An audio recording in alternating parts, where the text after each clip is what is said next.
Se nos hizo un poco tarde en la reunión del Gabinete de Seguridad. Muchas gracias a todas y a todos. Muy buenos días. Antes que nada, muchas felicidades a todas las maestras y maestros de México. Más tarde vamos a tener un evento con maestras y maestros y ahí vamos a hablar de el aumento salarial y otras prestaciones y beneficios para las maestras y maestros, principalmente de educación básica. Bueno, hoy nos acompaña Marcelo Ebrard, nos va a platicar de lo que firmamos el día de ayer con varias tiendas departamentales y de venta de enseres, productos, tiendas de autoservicio y departamentales, porque el objetivo junto con el Plan México o parte del Plan México es aumentar el porcentaje de productos que se fabrican en México en la comercialización.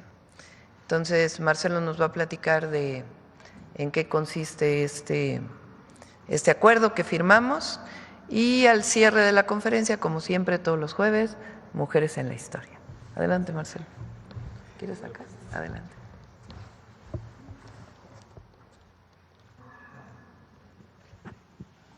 Muy buenos días, señora presidenta, amigas, amigos. Bueno, lo que vamos a presentar brevemente es, el día de ayer se firmó un acuerdo cuyo propósito, como lo dice la presidenta Sheinbaum, es aumentar en todo lo que compramos en México, tiendas de autoservicio, farmacias, plataformas como Amazon o Mercado Libre, plataformas digitales, en cadenas de conveniencia, incluso en pequeñas tiendas, aumentar el número de productos hechos en México. Que esto nos lleve a que también haya, por consecuencia, un aumento en la producción nacional y, por lo tanto, más empleos en México. Ese es el objetivo de todo este programa. La siguiente, por favor. Entonces, incrementar la disponibilidad de productos hechos en México, en todas las tiendas de autoservicio, departamentales, especializadas, minoristas, plataformas de comercio electrónico y otros puntos de venta. Participan, ahora les voy a decir cuántos grupos. Esto nos va a permitir fortalecer la economía del país priorizando lo que producimos y manufacturamos en México. Es el principal objetivo. El acuerdo va a estar vigente durante 3 años, después se renovaría en 28, y en total son 22 grupos empresariales que con mucho entusiasmo, debo decir, han firmado el acuerdo y nos han ayudado mucho a convocatoria de la presidenta Sheinbaum. Más empresas del sector que se puedan sumar en estos días. Seguramente esto va a crecer. La que sigue, por favor. Ahora, ¿esto qué significa en porcentajes? O sea, ¿cómo lo voy a ver yo en los stands o en los puntos de venta? Bueno, primero, en las tiendas de autoservicio vamos a pasar en este periodo de 50% de productos hechos en México a 70%. Esto es importante, cómo llegamos a ese porcentaje, porque tuvimos que sentarnos con cada una de las empresas, ver qué venden, qué podemos sustituir de lo que importan y en qué tiempo se puede hacer. No se trata de hacer un anuncio, nos lo enfatizó mucho la doctora Sheinbaum, nada más hacer un anuncio en lo general, sino que es un compromiso de cada empresa que firma. ¿Y cómo determinamos ese porcentaje? Trabajando con cada empresa. Bien, entonces en autoservicio va a crecer en 20%. Quiere decir que de 10 productos que tú veas en un stand, 7 van a ser hechos en México. Tiendas departamentales, hoy en día más o menos lo que venden hecho en México es el 30%, va a pasar a 42%, porque sí tienen mucha importación. Entonces, esto va a cambiar, es un esfuerzo muy grande. Se ve 12%, pero es muchísimas actividades detrás para llegar a ese porcentaje. Minoristas también tienen más o menos el 50% por lo que vimos con ellos y va a pasar a 70% igual que las de autoservicio. Entonces aquí crece en 20%. Quiere decir que de cada 10 productos, 7 serán hechos en México. Farmacias, otra prioridad que nos marcó la doctora Sheinbaum, que es hacer crecer la industria farmacéutica mexicana, nuestra capacidad para producir en nuestro país lo que necesitamos para la salud de México, de toda la población. Entonces aquí más o menos el promedio que tenemos es de 40% hoy, hecho en México, y vamos a pasar al 55%. Es un cambio grandísimo, porque quiere decir que México va a tener la mayor parte de todo lo que necesita para la salud de las y los mexicanos hecho en nuestro país. Esto me lo enfatizó mucho la doctora. Recuerden las lecciones del COVID y todo lo que aprendimos. Entre más autosuficientes seamos, mejor para nuestra población. Todos los demás apenas tienen 20% y van a pasar al 28%, y después vendrá en la siguiente la meta de brincar a más de la mitad. Va a ser una inversión muy grande. Aquí estoy hablando, otros es todo lo que importamos, ¿verdad? Y luego tenemos las plataformas de comercio digital. Esto es muy importante por el peso que tienen esas plataformas en lo que hoy es la comercialización en nuestro país, que está creciendo además. Entonces, van a tener una estrategia especial de promoción y comercialización de productos que va a decir hecho en México. Ustedes lo van a ver pronto, ya lo vamos a anunciar. Y vamos a aumentar, la meta es aumentar también la disponibilidad y ubicación, visibilidad de los productos hechos en México, porque hoy no es fácil en esas plataformas que sepas quién hace qué. Ahora sí lo vas a tener claro, que qué está hecho en México y qué no está hecho en México. Bueno, la siguiente, por favor. Y aquí hicimos una síntesis. Quiere decir que cuando vayamos al supermercado, a las tiendas, a las farmacias, va a ser más fácil ubicar qué es lo que está hecho en México. Vamos a ver más este sello. Que más industrias nacionales van a crecer. ¿Por qué? Porque pues las tiendas de autoservicio, las farmacias, los minoristas ahora requieren productos mexicanos. Ayer hicimos un encuentro en la Secretaría de Economía de toda la industria textil con los posibles compradores que exportan o venden en México, y se cerraron operaciones por $55 millones nada más ayer. Entonces, esto es lo que nos ha pedido la doctora Sheinbaum, que le pongamos mucho énfasis a que esto suceda. Entonces, vamos a ver más productos que dicen hecho en México en todo lo que compramos. Va a ser más fácil de identificar. ¿Esto lleva a qué? A más empleos. Cada vez que compras algo hecho en México, atrás hay una empresa pequeña o mediana o grande mexicana, pero sobre todo empleos. Y por lo tanto estás apoyando los empleos de México, los empleos nuestros. Piensen en eso cada vez que compran algo. Lo que dice hecho en México significa empleos, bienestar. Y también va a tener un impacto para más pequeñas y medianas empresas, porque como ahora las autoservicios departamentales, minoristas, farmacias, en fin, tienen que vender más productos hechos en México de común acuerdo, pues tienen que buscar proveedores. Entonces eso va a provocar que tengamos mucho más empresas medianas y pequeñas integradas a este programa, más empleos, pero también más justo. ¿Por qué pequeñas y medianas empresas? Porque muchos de los productos, si no es que la mayoría, solo los pueden producir pequeñas o medianas empresas en el corto plazo. Entonces es como abrirles una posibilidad de comercializar mucho mejor que la que tenían antes. Entonces, este programa entra en funcionamiento, tenemos 90 días de implementación, así está firmado, y el día de ayer nos hizo favor la presidenta de encabezar este evento, donde están 22 grupos participando, y esperamos o estimamos que en los próximos días tengamos adhesiones de otras pequeñas empresas en todo el país para que tengamos la mayor cobertura posible. Y esto es, Presidenta. Gracias, Marcelo. Bueno, es Plan México, producir más en nuestro país, generar más empleos, y este acuerdo pues fue muy importante. Es un acuerdo voluntario, pero se le va a dar seguimiento. Como muchos otros, firmamos también hace 2 días la ampliación del PASIC, que es este acuerdo que se toma con empresas de producción agropecuaria y también con comercializadores para que los 24 productos de la canasta básica no suban de precio. Entonces se firmó nuevamente y es parte de este acuerdo que estamos construyendo y que fortalece nuestra economía.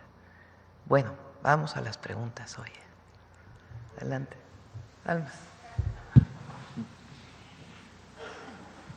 Gracias, presidenta. Alma Muñoz, de La Jornada. Hoy se publica que el Servicio de Inmigración y Control de Aduanas de Estados Unidos difundió, la participación de agentes de su Oficina de Investigaciones de Seguridad Nacional en operaciones contra carteles del narcotráfico en territorio mexicano. ¿Qué información le dieron en el gabinete? Es falsa, y esa fotografía que sale en primera plana de La Jornada no corresponde a ninguna operación en México. Ayer sí, pero no corresponde. Ayer hablamos con el fiscal. Les voy a poner, ayer estuve hablando un buen rato con el fiscal general de la República y hoy tocamos el tema en el gabinete. Hay agencias de Estados Unidos que permanentemente ponen denuncias en la Fiscalía General de la República de que bajo su inteligencia saben que hay laboratorios o saben que viene una carga de precursores ilegal. Se pone denuncia y opera la Fiscalía General de la República bajo esa información con elementos de la Policía Ministerial, de la Agencia de Investigación Criminal o de alguna de las fiscalías. Desde hace muchos años, desde que estuvo el presidente Andrés Manuel López Obrador y a la fecha, no participan ni coordinando ni elementos de alguna agencia en algún operativo en nuestro territorio. Entonces, esa fotografía, se está viendo de dónde salió esa fotografía. Primero, si hay elementos de otro país, o de Estados Unidos, de alguna agencia. Y segundo, esa fotografía a qué corresponde. Pero no es una fotografía que corresponda a lo que viene ahí en esa publicación. De hecho, entiendo que ayer se informó al periódico de que no correspondía a ninguna operación de los laboratorios. Esta que se refiere a esta publicación son ¿cuántos laboratorios se han? Más cerca de 1000 desde que llegamos nosotros al gobierno, 800, casi 900, que se informó el martes pasado. Algunos son denuncias que ponen agencias de investigación a través de la embajada en la Fiscalía General de la República como denuncia que puede presentar cualquier ciudadano mexicano o extranjero. Y a partir de ahí se hace la investigación.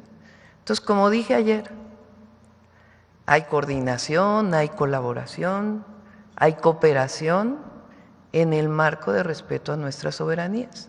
No hay subordinación ni participación de elementos de alguna agencia de Estados Unidos en algún operativo. Y eso es a lo que me refería ayer, que cambiaron las cosas. Antes era muy distinto durante los periodos o durante el periodo neoliberal, de los gobiernos del neoliberalismo, y particularmente en la época de Calderón, que se abrió la posibilidad de que se entrara a que operaran las propias agencias en los operativos. Eso desde que llegó el presidente López Obrador ya no ocurrió. Aquí está Marcelo, fue canciller con el presidente Andrés Manuel López Obrador. Sí, ¿por qué no comentas algo con relación a esto? Sí.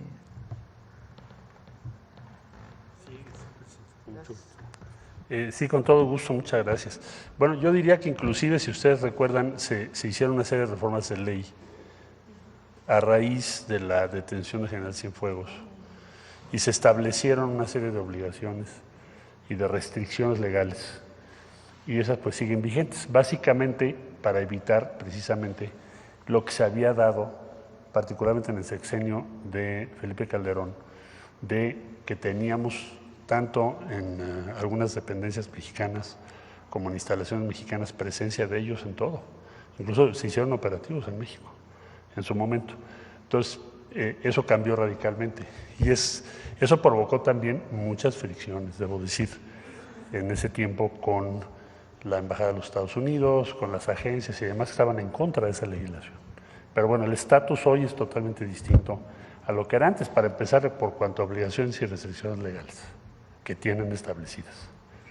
¿Sí de acuerdo? Es decir, desde que llegó la Cuarta Transformación, la relación con Estados Unidos y sus agencias es distinta. Entonces, sí es importante, ojalá la jornada saque también en primera plana la respuesta de la Fiscalía o de la Secretaría de Seguridad o de la Defensa, porque no corresponde esa fotografía a algún operativo que se haya hecho en nuestro país que tenga que ver con alguna denuncia. ¿Ustedes están rastreando de dónde pudo provenir esta Sí, investigación? se puede buscar de dónde viene esta fotografía, pero incluso ahí se dice un vehículo de la Defensa. En la fotografía no se observa ningún logotipo de la Defensa Nacional. Entonces, lo puedo decir con la información de Fiscalía, de Defensa, de Secretaría, pero además porque así está la ley en nuestro país y porque así es la convicción de la presidenta, porque ese es nuestro mandato, de cuidar la soberanía y que la relación con Estados Unidos, hay mucha coordinación, muchísima colaboración en información, en inteligencia, pero en México opera las agencias mexicanas y allá en Estados Unidos, pues las agencias de Estados Unidos. Me decía ayer el fiscal que en particular esto que informó de la incautación de droga y el desmantelamiento de este laboratorio fue una denuncia que puso la Embajada de Estados Unidos y a partir de esa información se opera y se desmantela el laboratorio. Hay casos similares del otro lado. Por ejemplo, con información de la Fiscalía, en Estados Unidos se desmanteló un laboratorio en Arizona, de la Fiscalía General de la República, pero no hay participación de las agencias en los operativos. Presidenta, ¿qué atribuye? Porque esta difusión, de hecho ahorita lo estoy viendo en las redes de la Embajada de Estados Unidos en México. ¿A qué atribuye esto? Y sobre todo porque hoy llega el nuevo embajador. ¿Qué mensaje? Bueno, hoy llega el embajador, el lunes lo vamos a recibir con otros embajadores que hay que entregar sus cartas y vamos a platicar con el embajador. A Estados Unidos no le gusta, o a las agencias en particular, que no puedan entrar como entraban antes. O sea, ellos quisieran seguir operando como en el periodo del neoliberalismo, en el periodo de Calderón. Entonces, no nos olvidemos de aquel personaje de la delincuencia organizada que en una ejecución extrajudicial fue presentado en los periódicos nacionales y que la propia embajada dijo fue operación de la DEA. No, en este caso se colabora, coordinamos, pero no hay operación en donde participen agentes de Estados Unidos. ¿Usted cómo en nuestro territorio. ¿Cómo calificaría entonces que la embajada haya mandado en redes esta información? Incluso están difundidas aquí en sus redes las fotografías. Pues es lo que les digo, no les gusta pues que la presidenta diga que se va a defender la soberanía. Pero con el presidente Trump hay muy buena relación y con el secretario de Comercio hay muy buena relación. Y con el secretario del Tesoro hay muy buena relación. Y hay mucha comunicación permanente con distintas instituciones del gobierno de Estados Unidos. Entonces habrá algunas personas que no, o sea, que quisieran participar como era antes, pero no, eso ya cambió y de ahí no nos vamos a mover. Primero porque la Ley de Seguridad Nacional, a ver, pon de una vez primero la Constitución y luego la Ley de Seguridad Nacional.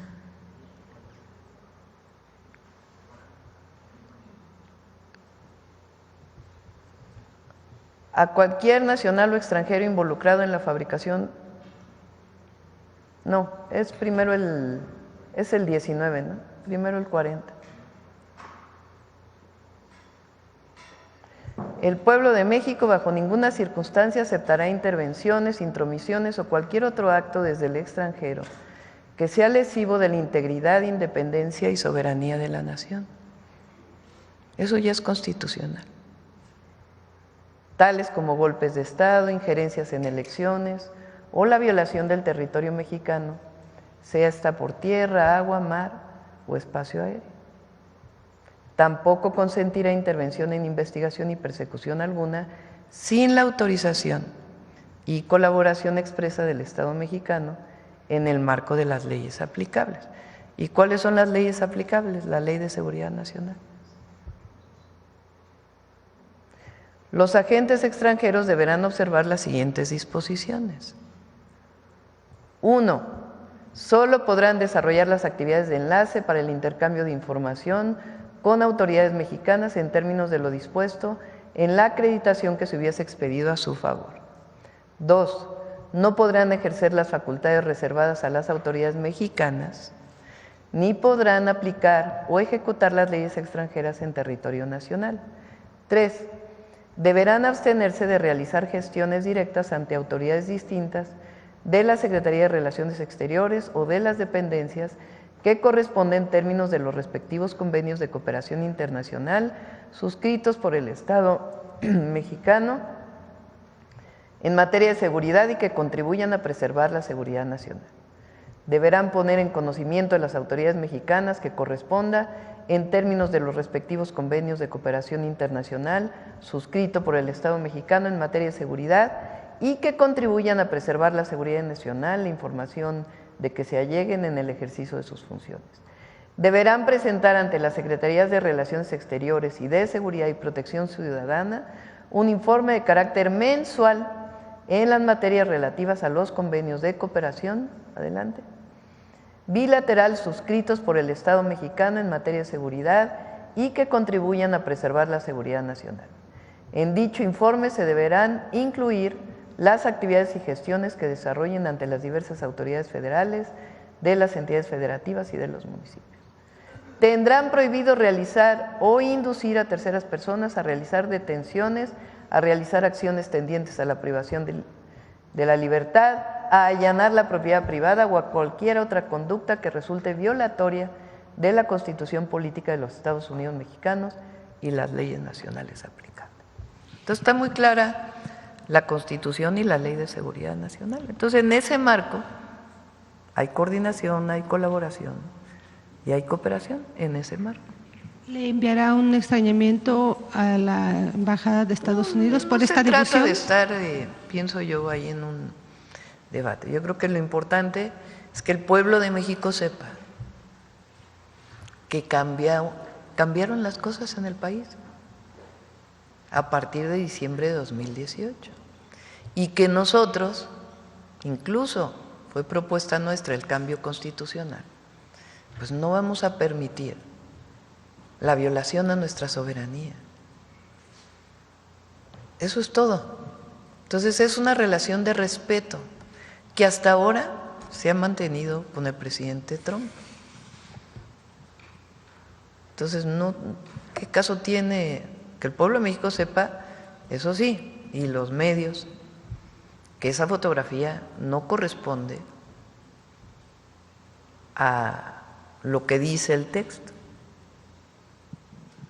Entonces sí fue una denuncia de estas instituciones de Estados Unidos, pero toda la operación la realiza la Fiscalía General de la República y pide apoyo de la Defensa, de la Marina o de la Secretaría de Seguridad Ciudadana para hacer estas actividades. Y estas denuncias son permanentes, no es que haya ocurrido en una sola ocasión. La Embajada de Estados Unidos presenta denuncias a la Fiscalía General de la República a partir de las investigaciones y de la información que ellos tienen. Presidenta, ¿siente que los están presionando a través de este tipo de mensajes? Presión, ¿no? Pues nosotros tenemos muy claro nuestros principios, lo que representa la ley y nuestro mandato popular. Entonces, no hay presión. Sencillamente, sí es importante que el pueblo de México siempre sepa esto y que bajo ninguna circunstancia se va a permitir el injerencismo o la violación a nuestra soberanía. En otro tema también en Washington están informando que el número de mexicanos que intentan ingresar a Estados Unidos sin documentos se incrementó casi 30% en abril. E inclusive esto podría ser un indicador de que después de una pausa el flujo de los que tratan de entrar por la frontera estadounidense empezará a crecer de nuevo. Pide la gráfica de encuentros en la frontera.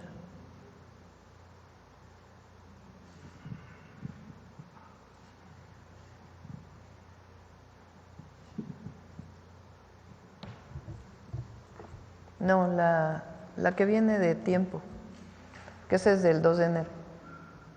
La que viene, la que presenta el secretario de Seguridad todos los días. Que se las mande para el día de hoy y ahora la presentamos. Son encuentros, en diciembre del 2023 llegaron a ser más de 13,000 encuentros en la frontera.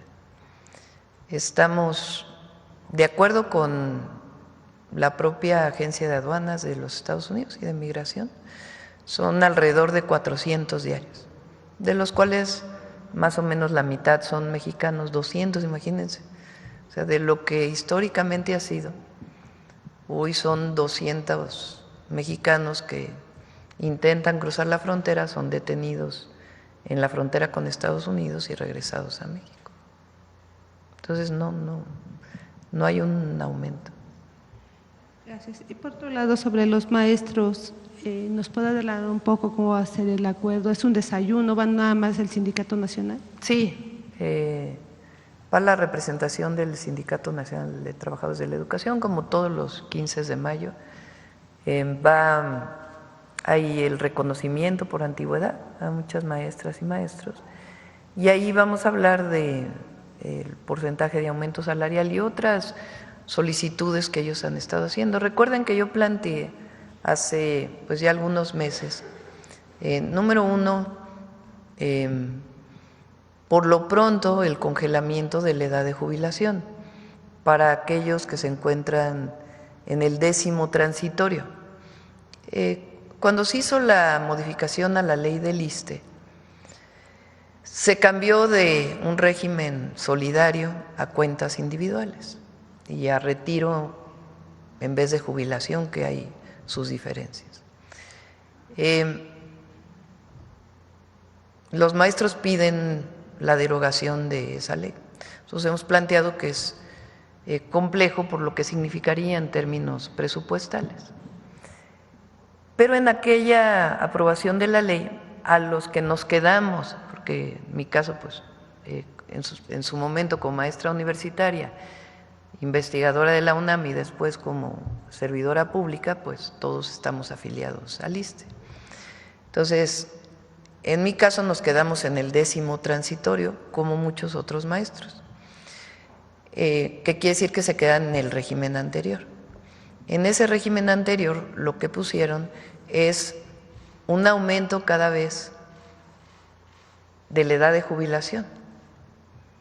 Entonces, lo que planteamos nosotros es, por lo pronto, congelar ese aumento de la edad de jubilación para que se puedan jubilar con lo que, en la edad que se jubilaron o en los años de servicio del 2024 y seguir discutiendo para poder hacer una disminución, pero tenemos que hacer bien pues, los cálculos presupuestales para poder cumplir con esa demanda. Eso fue lo primero que planteamos. Lo segundo es el congelamiento, disminución, quitas de los créditos de FOBISSSTE, que es una demanda no solo de los maestros, pero principalmente de las y los maestros, porque los créditos de FOBISSSTE, al igual que del Infonavit, se hicieron de tal manera que aunque siguieras pagando, de todas maneras debías cada vez más. Entonces, se hace un congelamiento de eso. El tercer planteamiento es que en el caso de la reforma o lo que quedó de la UCICAM, que es la manera de promoverse de los maestros, que entremos a una discusión escuela por escuela, para que lo que decidan los maestros, eso sea el cambio que podamos generar.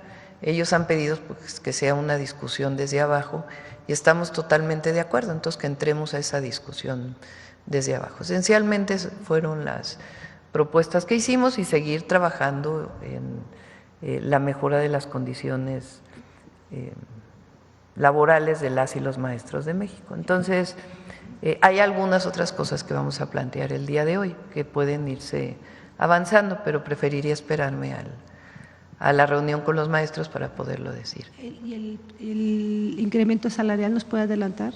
Hasta que sea el desayuno con los maestros. Sí, les puedo adelantar algo que es importante. El último incremento salarial del presidente López Obrador estableció que las y los maestros ganaran como mínimo, es decir, un salario mínimo para las y los maestros que fuera equivalente al salario medio del IMSS.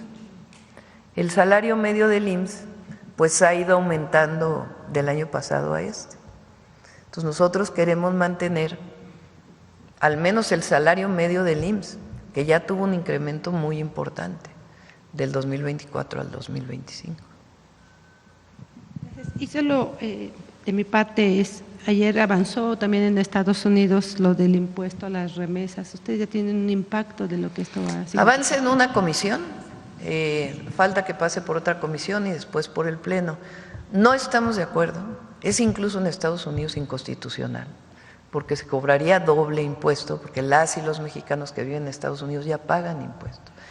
Entonces, la Secretaría de Relaciones Exteriores, el embajador de México en los Estados Unidos, está hablando con los legisladores, se están dando todos los argumentos. No solamente afecta a México, el primer país que recibe remesas es la India, desde Estados Unidos. Afecta también a muchos otros países y muchos otros países de América Latina. Entonces también estamos hablando con la representación de esos países en los Estados Unidos para poder pues presentar ante los congresistas pues que es una medida que es inaceptable. Y vamos a seguir en este esquema. El Senado de la República ya se manifestó. Nosotros les planteamos pues que envíen una comisión del Senado también para hablar con los congresistas de Estados Unidos y varias acciones que vamos a tomar que mañana vamos a platicar un poco más de ello.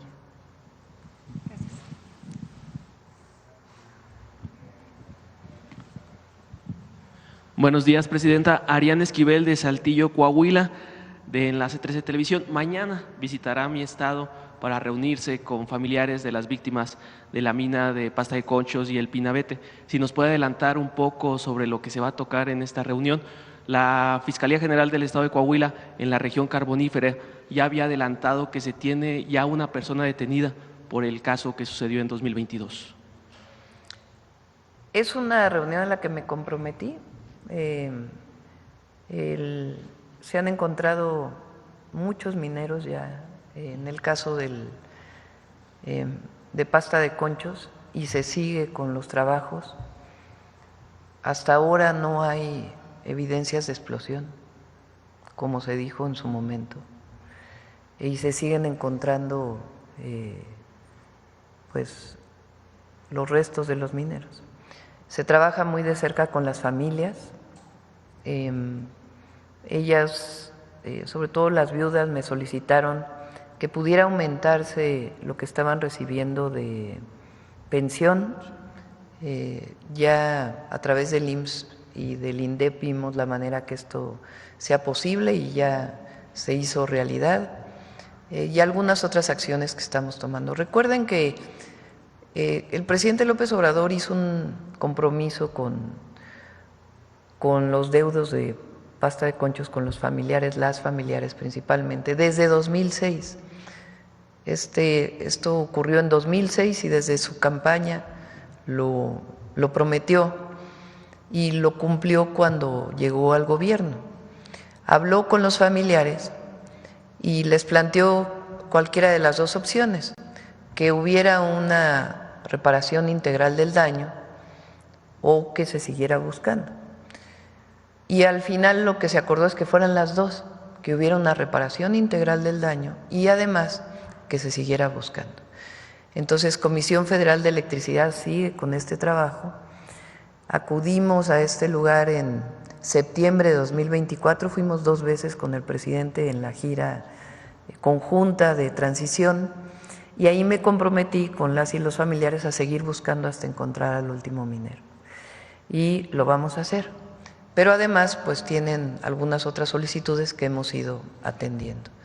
Entonces, pues ha sido una buena noticia para ellos el que pues después de 6 años de estar o 5 años de estar excavando con un recurso importante, pues se haya estado encontrando a los mineros. Y al mismo tiempo la Fiscalía de Coahuila pues lleva su investigación y algunas otras solicitudes. Entonces vamos con ellos, como nos comprometimos, pues a darle seguimiento. Después vamos al Hospital del Iste de Torreón, que ya también va muy avanzado.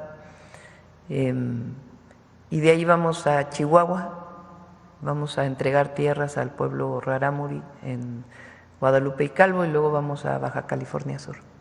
Presidenta, en esta visita regional va a ir a Torreón también a la inauguración de este Hospital del Iste. Si nos puede adelantar un poquito más, es un gran proyecto que va a poder atender a más de 350,000 derechohabientes de toda la laguna, de la región. Pues ya que estemos ahí, mejor para no adelantar.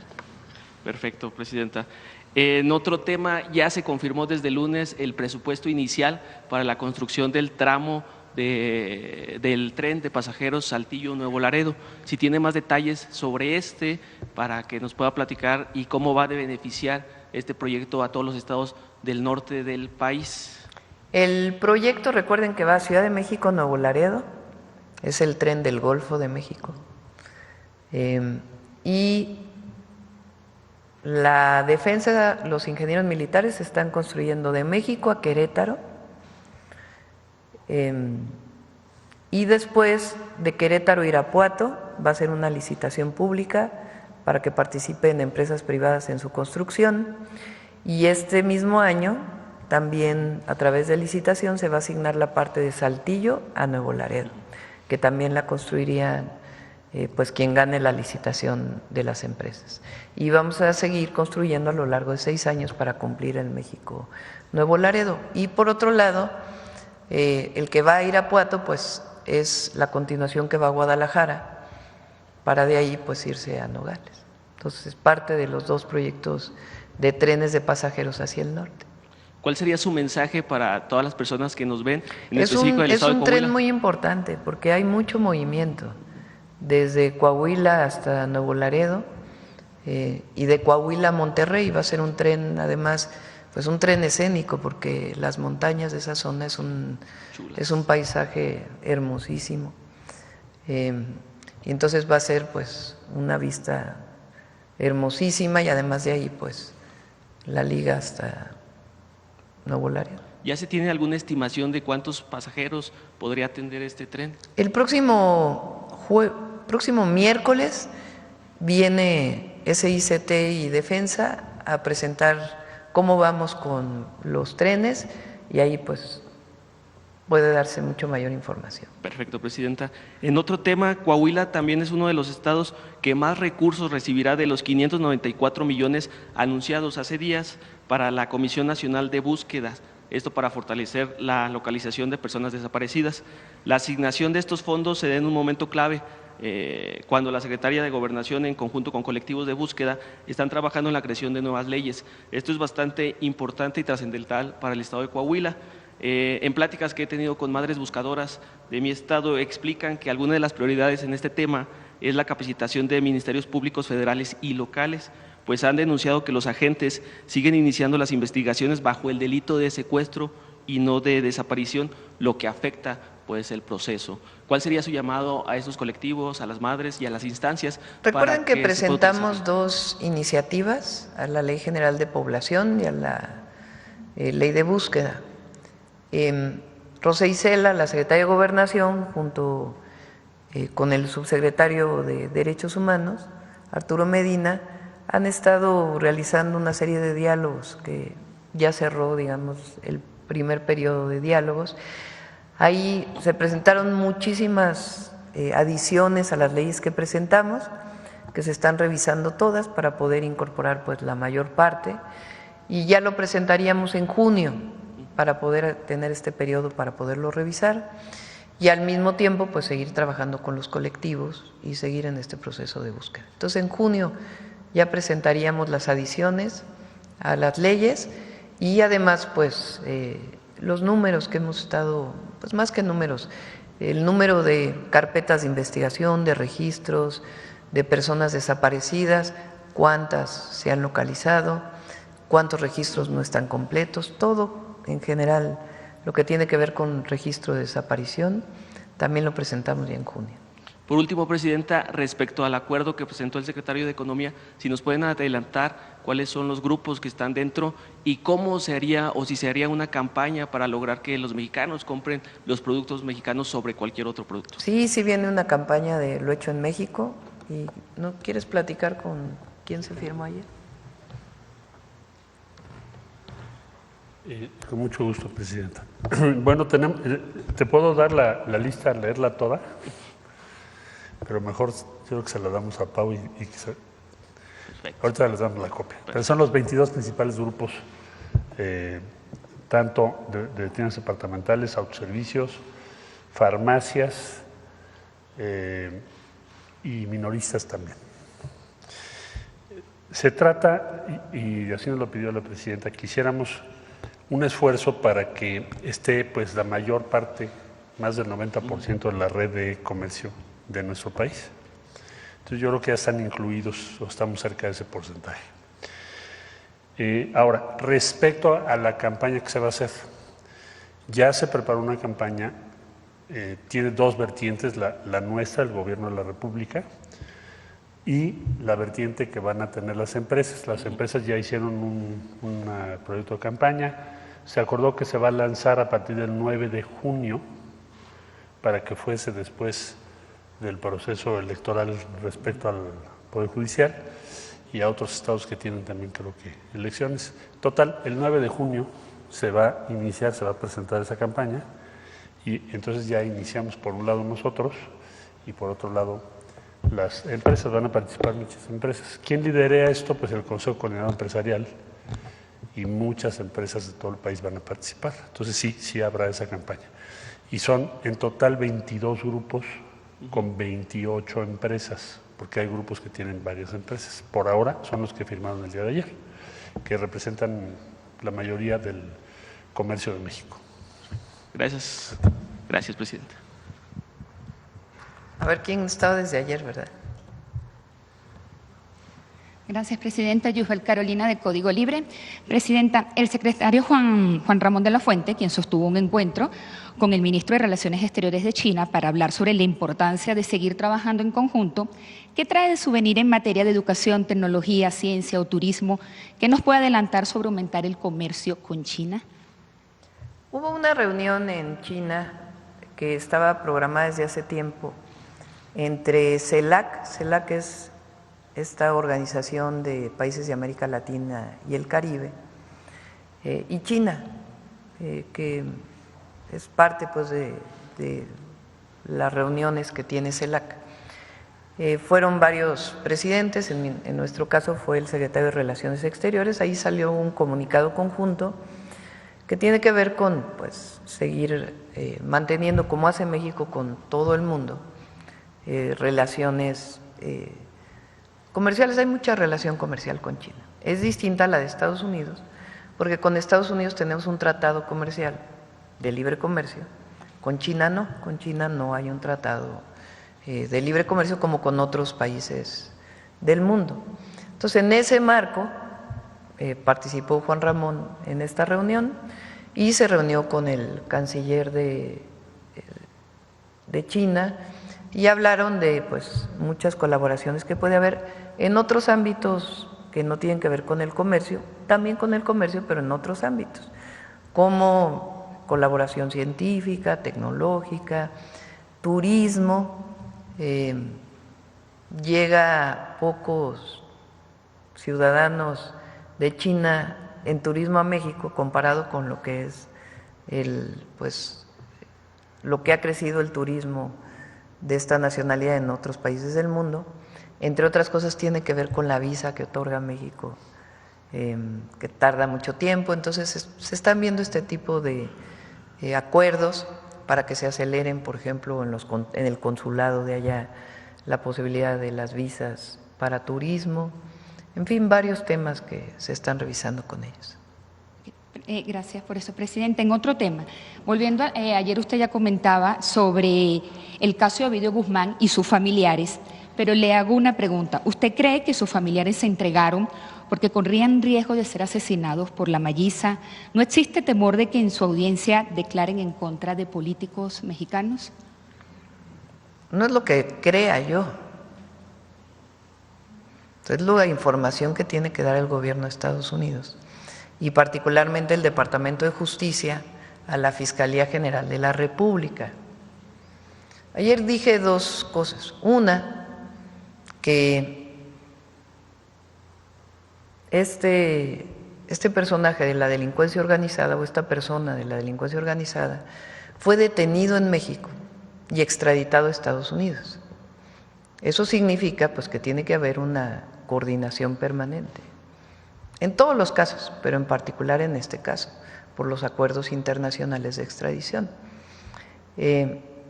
Y segundo, también mencioné que, ¿cómo se explica? Primero, que si hay acuerdo, tienen que informar.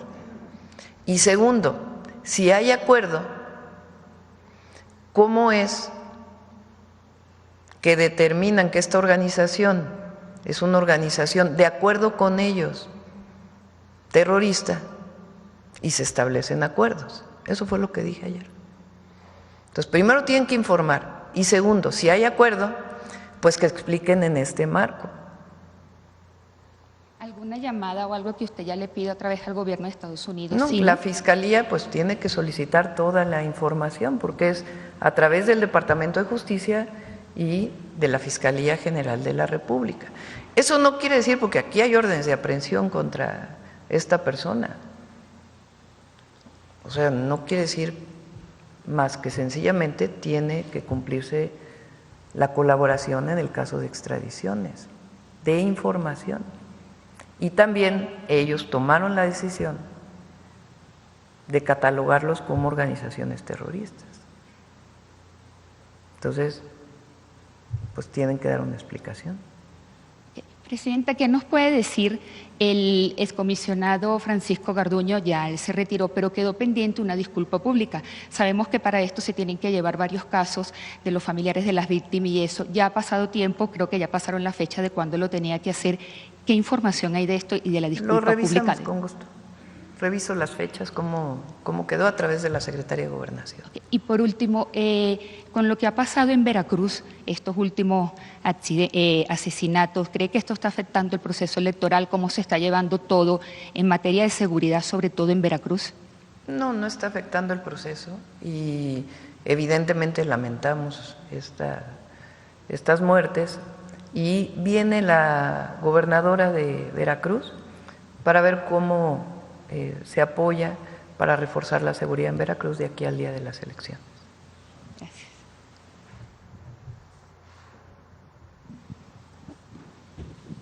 Doctora, buen día. Carlos Guzmán, de 4 Media Telecomunicaciones, Veracruz. Pues de inicio que nos diga cuándo viene la gobernadora. ¿Viene hoy?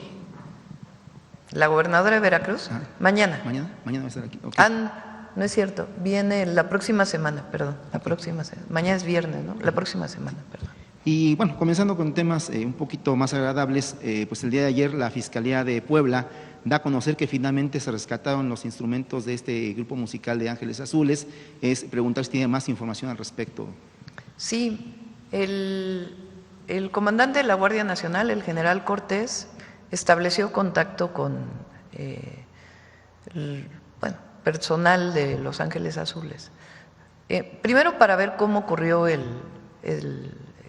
asalto y poder prevenir en esta zona en donde ocurrió el asalto que pueda haber otros asaltos, con la información que se da, y derivado de ello ya se está haciendo un operativo especial en esta zona. Y segundo, pues tener más información para poder coadyuvar en la investigación, junto con la Fiscalía de Puebla, ¿no? Y poco tiempo después se informó que habían dejado los instrumentos quienes habían cometido este ilícito, y sigue la investigación para ver, para que haya las detenciones pertinentes, ¿no? Pero en efecto aparecieron prácticamente todos los instrumentos musicales. ¿Quién se comunicó, el gobernador Alejandro Armenta, con el que tiene buena relación o con el fiscal? No, directamente la Guardia Nacional con las víctimas, con Los Ángeles Azules. Segunda pregunta. Aparte de la colaboración que se tiene entre gobierno, con el gobierno de Puebla y con la propia Fiscalía. Pero en particular, pues lo importante era si hay más información, y además a ver cómo ocurrió para que en esta zona, en la carretera, no vuelvan a ocurrir más casos como este. Consultarle en segunda instancia, doctora, el día de ayer se dio otro desmentido, una supuesta narcolista que había de narcogobernadores, funcionarios. Hay que dar crédito a quien finalmente hizo el trabajo, la chamba. Fue Armando Guzmán, un corresponsal que ya tiene mucho tiempo allá en Washington, el cual le pregunta al Departamento de Estado justamente ese tema. No recuerdo exactamente la respuesta, pero como que de inicio le dijeron, ¿what? O sea, ¿de qué se trata? ¿De qué me hablas?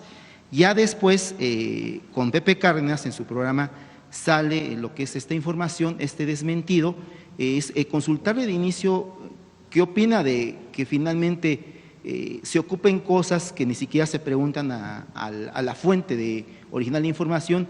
Y la segunda es, en el tema político, ¿cómo lo ve, doctor? Pues hay muchos rumores, son rumores. Únicamente son rumores. No hay, México no ha sido notificado de nada en particular que tenga que ver con esto de que supuestamente había unas listas. Ayer también veía de una persona ahí que ni voy a decir su nombre, que aseveraba que no sé cuánta cosa,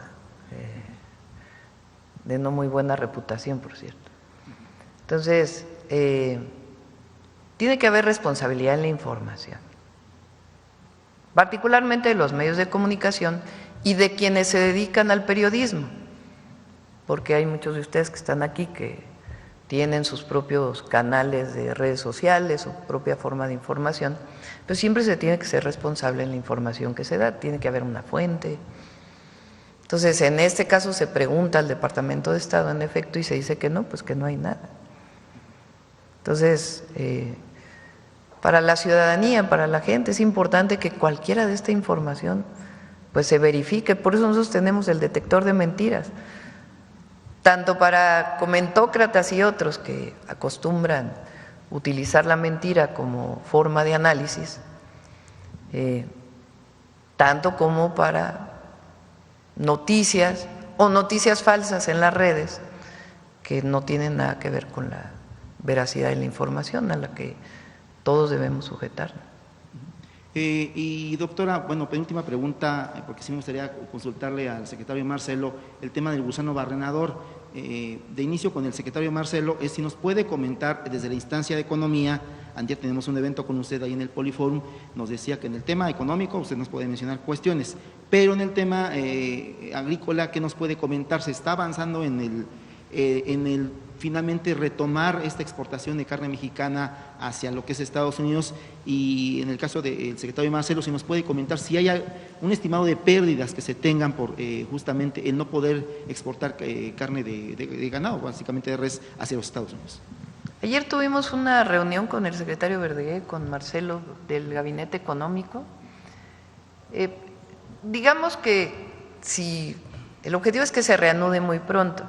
Entonces, si se reanuda muy pronto, pues la afectación económica no es tal porque son 15 días de no exportar. Digo, claro que en estos 15 días hay su afectación, pero ese mismo ganado va a ser exportado posteriormente. Y se están tomando muchas medidas en coordinación también con la Secretaría de Agricultura de los Estados Unidos, pues para evitar que el gusano barrenador llegue al norte del país. Pero si quieres comentar algo más, Marcelo. Por favor. Bueno, el secretario ya rindió todo un informe, no te lo repetiría yo, pero sí diría lo siguiente: estamos trabajando muy de cerca en ese tema, en el tomate, en fin, varios temas que tienen que ver. Creo que ha hecho un gran trabajo. Tuvo una llamada muy larga, muy difícil, ya sabrás cómo son estas cosas. Y el escenario que tenemos es que muy pronto se restablezca esta exportación. Por lo tanto, pues estamos concentrados en ello. Yo estaré viajando, pues probablemente la semana que entra, estamos esperando esa confirmación para ver al secretario de Comercio, me toca la reunión correspondiente y seguramente también vamos a comentar sobre este tema y lo importante que es que se regularice lo más pronto posible, como lo ha dicho la presidenta. Ese es nuestro escenario, lo que estamos buscando, y en ese caso no tendríamos un impacto sensible. Sí crea dificultades, no las niego, por supuesto, pero como es el mismo ganado que exportarías después, pues no hay una afectación muy seria si logramos que sean esos 15 días. Entonces les estaremos informando de la próxima reunión siguiente semana y estamos muy de la mano con el secretario para tratar de resolverlo. Y dirá que aprovechando que está ahí en el uso del micrófono, nos comentaba también de que se está buscando la forma de adelantar la negociación del TEMEC por toda esta situación que está pasando con los aranceles no aranceles. Yo diría, mira, el tratado está acordado y establecido en la ley. Estados Unidos tiene que iniciar consultas en octubre de este año. Y nosotros también, que es lo que se hace una evaluación de los efectos positivos o no que ha tenido el tratado. Y eso concluye en el 26. Entonces, de hecho, en la ley de Estados Unidos y en nuestras previsiones, tenemos el segundo semestre de este año que iniciar todo el proceso de consulta. Me preguntaban, bueno, ¿usted piensa que en el corto plazo, no sé, la próxima semana, el próximo mes, vamos a empezar a trabajar una negociación? Les decía yo pienso que en el segundo semestre, en virtud de que ya está previsto en la ley, de que ya está previsto que tenemos que hacer las consultas, pues va a ser el momento en el que se va a iniciar ese proceso. No es tanto que se adelante, sino fijar que a partir de esas fechas estimamos que vamos a tener ya un diálogo muy importante en torno al tratado. Y también pues va a participar Canadá, que ahora tiene su nuevo gobierno, vamos a estar en comunicación con ellos. Entonces espero que en el segundo semestre efectivamente empecemos ese diálogo, por un lado con las consultas que cada quien tenemos que hacer y por el otro lado pues poniéndonos de acuerdo en cuáles son los temas que queremos abordar con más fuerza. Ese es el proceso. Y ya finalmente, doctora, para dejar los temas legislativos aquí a la compañera que es del canal del Congreso, pues el día de ayer se tuvo una reunión con Pepe Merino, los diputados también de la Comisión de Comunicaciones y también los senadores de la Comisión de Comunicaciones, básicamente de Morena. Por ahí se nos comentó, dirán por ahí Radio Pasillo, de que se habló sobre el tema de eliminación, obviamente del artículo polémico, pero también de otros dos artículos. ¿Qué nos puede comentar si le comentó algo Pepe Merino después de la reunión que se tuvo el día de ayer ahí en el Senado? Gracias. Lo único que se modifica de lo que estaba previamente, que es parte pues, de los trabajos que se puede modificar, es que sea una comisión colegiada que sea la que determine el tema de las concesiones y no solo una dirección general. de la agencia digital o de la Agencia de Transformación Digital. Es lo único que se ha platicado que ayudaría, pero fuera de eso, o que cambiaría, pues es lo del artículo 109, para que no haya lugar a confusiones, no hay censura, y lo importante pues es la recuperación del derecho de audiencias, el que CFE Internet pueda dar servicios de última milla, el que se haga una división entre lo que sería competencia y lo que tendría que ver con la regulación de los medios de comunicación, de los satélites, de Internet, etcétera, etcétera. Entonces, lo que planteamos ayer de la ley es la esencia de la ley y no tengo conocimiento de que haya algún otro cambio. De todas maneras, el Senado de la República abrió estos foros, pero la esencia de la ley no se va a cambiar. A ver acá. Ya te dio Carlos aquí. Se roba mis preguntas, presidenta. Ay, grosero. Presidenta, buenos días. Elizabeth Robles, de Canal del Congreso. Yo quisiera ahondar un poco más acerca de esta propuesta que hace el Congreso para crear un grupo plural de legisladores para que acudan a la Cámara de Representantes. Consultarle cómo fue esta propuesta. Ellos se lo plantearon, se lo planteó la mayoría parlamentaria, van a participar junto con la Cancillería. ¿Cómo se va a dar este diálogo, presidenta? Hablamos con el Congreso para… particularmente con Adán Augusto, para hacer de su conocimiento el tema de las remesas y que se estaba discutiendo y que sería muy bueno pues que también se involucrara el Senado, particularmente el Senado, todos los mexicanos y mexicanas, porque esto es una injusticia. Aparte de ser inconstitucional, ¿cómo es posible que se le quiera cobrar a las mexicanas y mexicanos que envían sus remesas, en particular en lo que tiene que ver con México, un impuesto cuando ellos ya pagan impuestos? Pero además es el impuesto a los que menos tienen. Pues es que cobren impuestos a los de arriba, no a los de abajo. Entonces, le hicimos de conocimiento al Senado que se estaba discutiendo y fue iniciativa de ellos que pudieran hacer un comunicado. Y le preguntaron a todos los partidos políticos si estaban de acuerdo. Y qué bueno que en este caso pues todos los partidos políticos estuvieron de acuerdo y dijeran, a ver, pues en este caso no hay diferencias y vamos a defender a nuestros paisanos allá y a todas las familias mexicanas que reciben apoyo de sus familiares que viven en Estados Unidos. Y a partir de ahí salió la iniciativa pues que hubiera un grupo que se fuera a hablar con los congresistas de Estados Unidos. Así fue cómo sucedieron las cosas y me parece bien. Además de lo que está haciendo Relaciones Exteriores, nuestro embajador y todo lo que hagamos para evitar que se cobre un impuesto a las remesas. Sería muy injusto y además no correspondería a las leyes de Estados Unidos. Presidenta, ¿vea usted en esta iniciativa algún intento de Estados Unidos por presionar para que se anticipe, se adelante la revisión del TEMEC?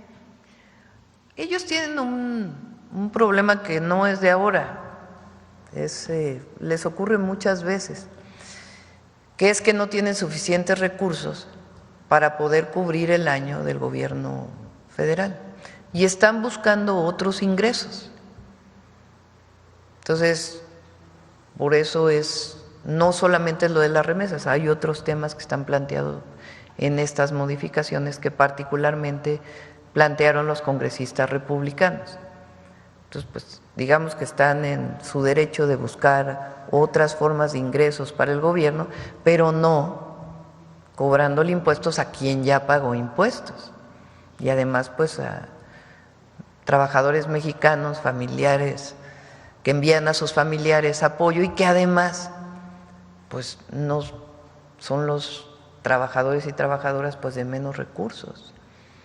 Entonces yo creo que nosotros y en nuestra Constitución está de que los impuestos se deben cobrar progresivamente, pague más el que más tiene.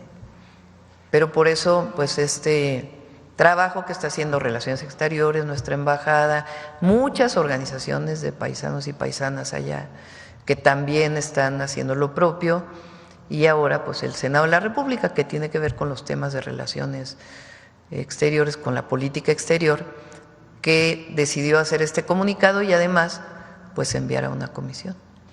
Finalmente, Presidenta, adicional a colaboración que hace el Senado de la República en materia de diplomacia parlamentaria, ¿el gobierno estaría evaluando hacer alguna reforma o alguna modificación para contrarrestar estas medidas de impuestos? Porque en su momento… nuestro objetivo es que esa ley o esa modificación, que no pasen los impuestos a la remesa. ¿Y si sucediera? No, esperemos que no suceda. Entonces, si es necesario, nos vamos a movilizar. O sea, nosotros vamos a proteger a las familias mexicanas y a las familias de mexicanos allá, porque es muy injusto. Entonces, ahora pues es la plática, el trabajo, etcétera, que se está haciendo de manera diplomática. Y muchas organizaciones allá, y repito, no solo es México, tampoco están de acuerdo muchos otros países del mundo, que también reciben sus familiares remesas por parte de familiares. Entonces, nuestro objetivo es que eso no pase y dar todos los argumentos. Y el argumento principal es que no se puede cobrar un impuesto doble. A quien ya pagó impuesto, pues no se le debe volver a cobrar ese impuesto. Entonces, no, vamos a hacer todo lo necesario y hablar con el Departamento del Tesoro, también el secretario de Hacienda ya está buscando esta llamada, y como es una iniciativa de los congresistas, pues hablar con los congresistas y hacerles ver que es una medida muy injusta. Gracias, Presidenta.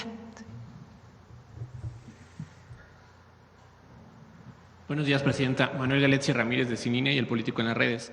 Hoy, aprovechando la fecha, 15 de mayo, con el plantón de la CENTE, quisiera preguntarle si también se están considerando los diálogos respecto a las dudas que habían algunos docentes de la nueva escuela mexicana al principio de su sexenio. Se lo pregunté porque algunos docentes siguen como confundidos, incluso un poco inconformes con respecto a que se toma demasiado trabajo colegiado y que se desaprovechan las aulas. De igual manera, preguntarle si su gobierno y la SEP está considerando algunos mecanismos para recibir y recabar las voces de otros sectores que incluso son disidentes de ambas fracciones docentes. Por ejemplo, el martes y miércoles estuvo el Comité Ejecutivo Nacional Democrático aquí afuera en Palacio Nacional y parte de lo que argumentaban era que su voz no era escuchada. Esa sería mi primera pregunta. Va a haber diálogo siempre con la CENTE. Bueno, yo me he reunido con ellos, había una reunión previa a la que ellos ya no quisieron asistir, creo que era el 8 de mayo, pero va a haber diálogo permanente y nos vamos a hacer lo que esté en nuestras manos para apoyar a las maestras y a los maestros de México y a la educación pública. Siempre lo hemos defendido. Hay demandas que se solicitan, pues que el presupuesto no da para poderlas cumplir, pero en la medida de lo que podamos y hasta donde podamos, vamos a ayudar a las y los maestros de México. Y también en la revisión de el UCICAM, que es la manera de promoción y movilidad del magisterio, yo me comprometí en mis 100 puntos que iba a desaparecer el UCICAM. ¿Qué lo sustituye o cómo se...? Eso es nuestro planteamiento, es vámonos a que opinen los maestros y las maestras de base de todo el país, no foros controlados, no. Vamos abajo, a que nos digan cómo se debe modificar eso. Y lo que decidan los maestros, eso va a ser. Porque nosotros sí creemos, queremos y admiramos a las y los maestros de México, que son de lo mejor que tiene nuestro país. Durante todo el periodo neoliberal se dedicaron a calumniarlos. Supuestamente la educación pública era pésima, supuestamente, porque ese fue el cuento que hicieron. ¿Y quién era el culpable de esa mala educación? Bueno, hicieron una película financiada por Claudio X González. Ellos promovieron la represión a los maestros, Claudio X González y compañía. Y ellos fueron los que construyeron este discurso de que las y los maestros de México eran lo peor que había en México y que había que estarlos examinando permanentemente y revisando. Y no, nosotros no estamos de acuerdo con ello. Claro que las maestras y los maestros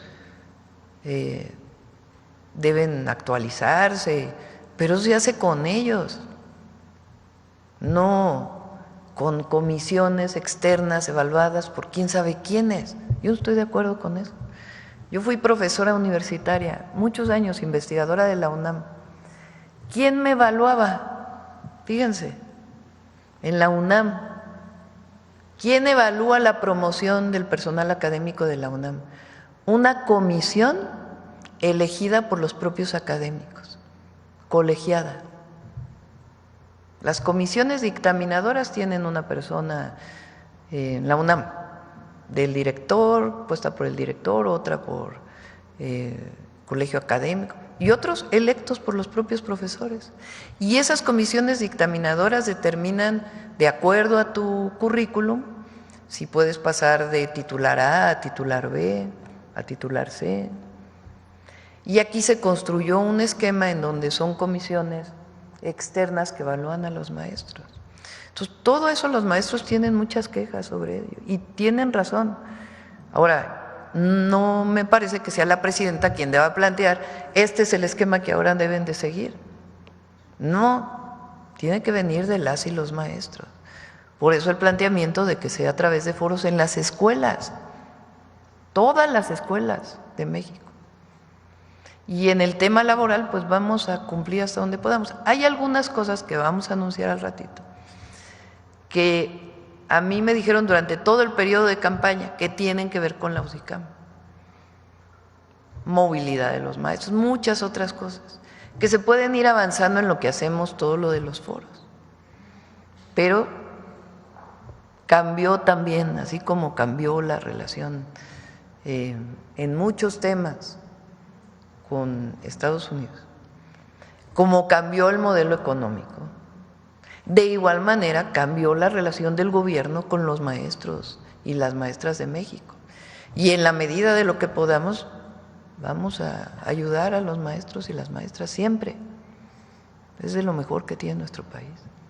Presidenta, también desde el sexenio anterior, los aumentos o incrementos salariales que dictaminaba el presidente a veces no se sentían a ras de las aulas, porque los docentes decían, hay como una disparidad. El presidente expresidente ahora, está anunciando un incremento y en los estados, particularmente los de otros partidos, no se sentía. Por ejemplo, en el Estado de México pasaba que se anunció el incremento. ¿Habría la posibilidad de que ustedes detallaran como eso de cuánto va a ser el periodo? Hay maestras y maestros que están en el sistema federalizado, que les paga el presupuesto, o sea, que reciben su salario del presupuesto público federal. Y hay maestras y maestros que están contratados a nivel estatal y les debe pagar o les pagan los estados. Entonces, cuando se anuncia el aumento salarial, pues corresponde a los maestros que están en el sistema federal, que les paga el presupuesto público federal, y los estados pues deben de equiparar esos aumentos salariales con los maestros que son pagados por los gobiernos estatales.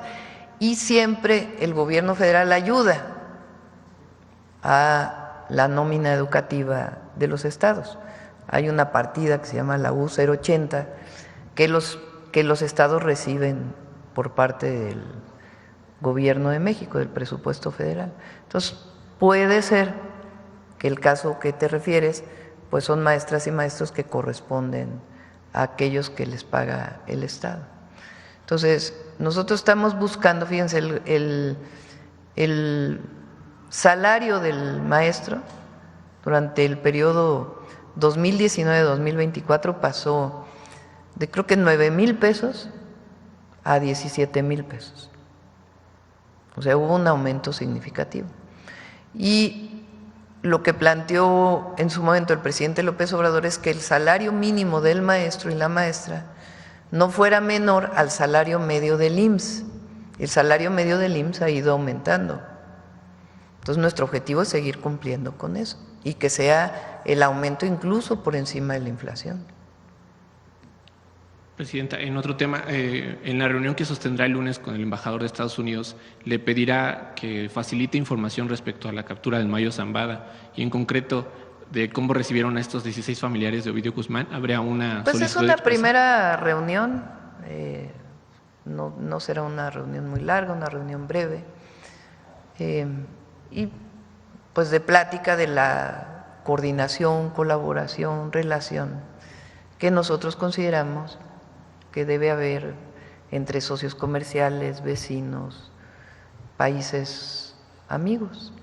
Entonces, vamos a iniciar y habrá otras oportunidades para que el propio canciller Juan Ramón de la Fuente pues pueda seguirse reuniendo con el embajador.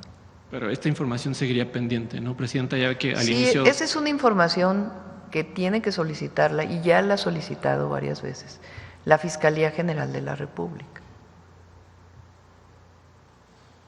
Dado que representa un impacto en la seguridad mexicana, como usted lo mencionaba alguna vez en un encuentro con el expresidente Joe Biden, que le pidió, por favor, que aclarara esta información. Por eso le preguntaba.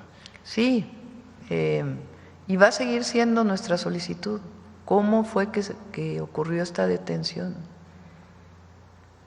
Es muy importante porque obviamente esta persona tiene órdenes de aprehensión en México y no es un asunto de si es culpable de los delitos que se le acusa.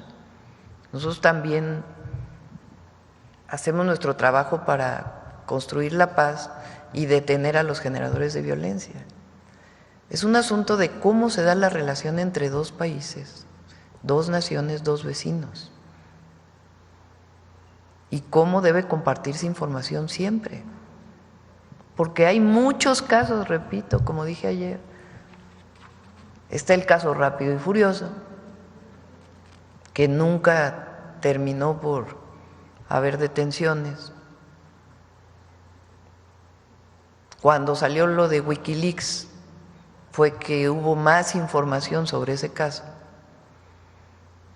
Está el caso del general Cienfuegos, en donde no había ninguna prueba para una detención. Hay muchos casos.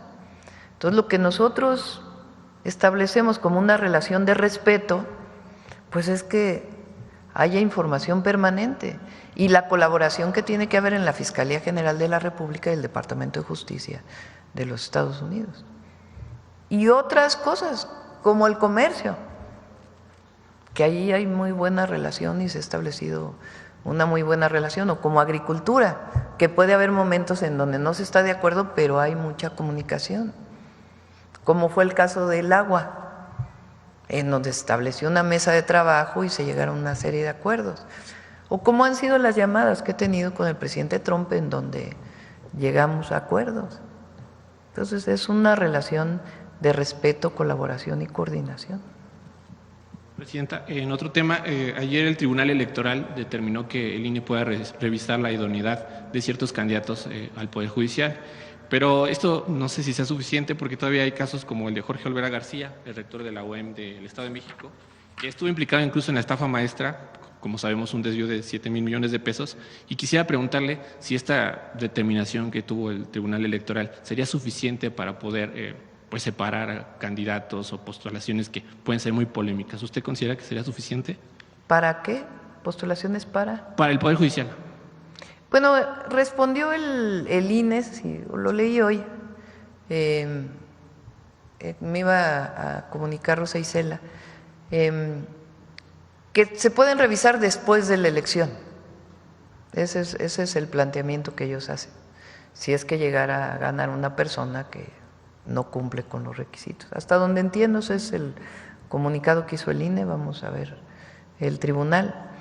Pero lo importante es participar el 1 de junio en la elección al Poder Judicial y esta gran posibilidad que hoy tenemos en nuestro país de no solamente elegir al Poder Ejecutivo y el Legislativo, sino por Constitución, que entre todas y todos decidamos quiénes queremos que nos representen en el Poder Judicial. Y ya para finalizar, Presidenta, preguntarle sobre alguna información respecto a la investigación de la influencer que desgraciadamente fue… Hay una investigación, se está trabajando con para poder encontrar pues primero a los responsables y el móvil de por qué fue esta situación. Y es muy, pues obviamente nuestra solidaridad con su familia, con esta lamentable situación, pero está trabajando el Gabinete de Seguridad en coordinación con la Fiscalía. ¿Qué le parece cómo lo han retomado los medios, Presidenta? Se ha reproducido una y otra vez el video, lo comparten. De por sí ya es una situación dolorosa y que aqueja. ¿Haría un llamado para que frenen esta difusión del contenido? Pues yo creo que el llamado siempre es al respeto a las víctimas, ¿no? Siempre. Y lo que corresponda a la autoridad para hacer la investigación y hacer las detenciones correspondientes. Bueno, ya cerramos.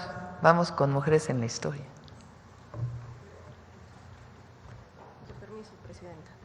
Muy buenos días a todas y a todos.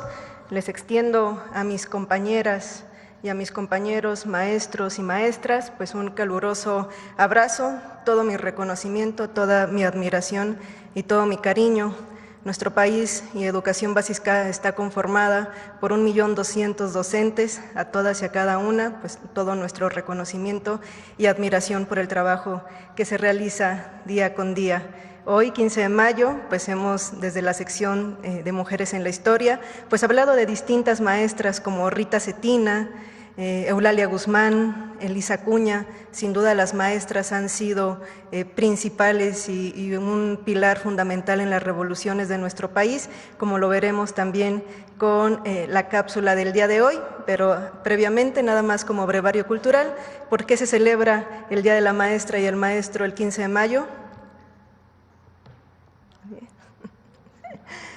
Bien, es desde Venustiano Carranza, el presidente Venustiano Carranza, 1917, es decir, también ya estamos próximos a cumplir 100 años de este reconocimiento a las maestras y maestros de nuestro país. ¿Por qué 15 de mayo se toma esta fecha? Por la toma de Querétaro, que implica la caída del Segundo Imperio. No tiene algo que ver con un tema educativo, pero sí fundamental en la historia de nuestro país, en la defensa de nuestra soberanía. Conozcamos sobre las maestras de las misiones culturales. Una de las demandas más importantes de la Revolución Mexicana había sido la educación pública, gratuita y laica para el pueblo. Este principio fue inscrito en el artículo 3 de la Constitución de 1917. En 1921, el presidente Álvaro Obregón creó la Secretaría de Educación Pública con José Vasconcelos al mando, quien lanzó una cruzada nacional contra el analfabetismo y para consolidar la unidad y la identidad nacional a través de la educación. Vasconcelos promovió, con el apoyo en puestos estratégicos de maestras que habían participado en la Revolución Mexicana, la creación de bibliotecas públicas, la edición de materiales de lectura y la expansión de la educación en las comunidades rurales. En este contexto, en 1923, se inició la primera misión cultural, en Zacaultipán, Hidalgo. Con las misiones culturales se buscaba que los habitantes de las comunidades incorporaran nuevos saberes prácticos para el hogar, la agricultura, la higiene y la economía comunitaria. Conforme pasaron los años, las misiones integraron otros aprendizajes y motivaron a las comunidades a compartir sus conocimientos con los profesores misioneros. El éxito de las misiones culturales llevó a que en 1926 se creara la Dirección de Misiones Culturales, bajo el mando de Elena Torres Cuéllar, quien procuró el mejoramiento cultural y profesional de los maestros en servicio, así como el bienestar de las comunidades.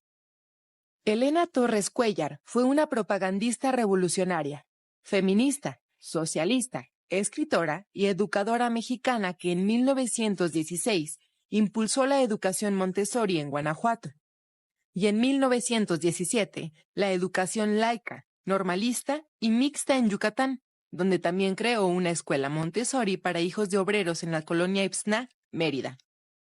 En los años 20, Elena Torres fue parte de un grupo de maestras que encabezaron la política educativa del país. Ella, al mando de la Dirección de Misiones Culturales. Esperanza Velázquez Bringas, a cargo del Departamento de Bibliotecas. Eulalia Guzmán, en la dirección de la Campaña Nacional de Alfabetización. Y Julia Nava de Ruiz Sánchez, como directora de la Escuela de Enseñanza Doméstica. En 1927 se instauraron cursos de perfeccionamiento para los misioneros, entre los cuales se incluían lecciones novedosas sobre juegos, deportes, gimnasia, fisiología, corte y costura, cuidados pediátricos, técnicas agrícolas, economía rural, jabonería, conservación de frutas, música, teatro, entre muchas otras más.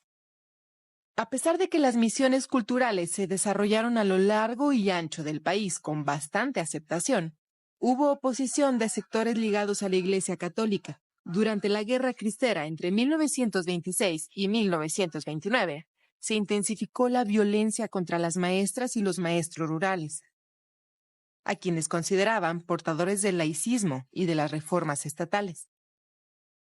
En 1932, las misiones culturales abandonaron su carácter itinerante al incorporarse a las escuelas rurales. La participación de las maestras en este proyecto educativo y cultural fue una muestra de lo indispensables que han sido para la historia de nuestro país. Ellas han contribuido al despertar de las conciencias, al mejoramiento de la vida y a la lucha por la justicia social. Cientos de maestras, como Elena Torres Cuéllar, entendieron la educación como un compromiso ético, político y comunitario.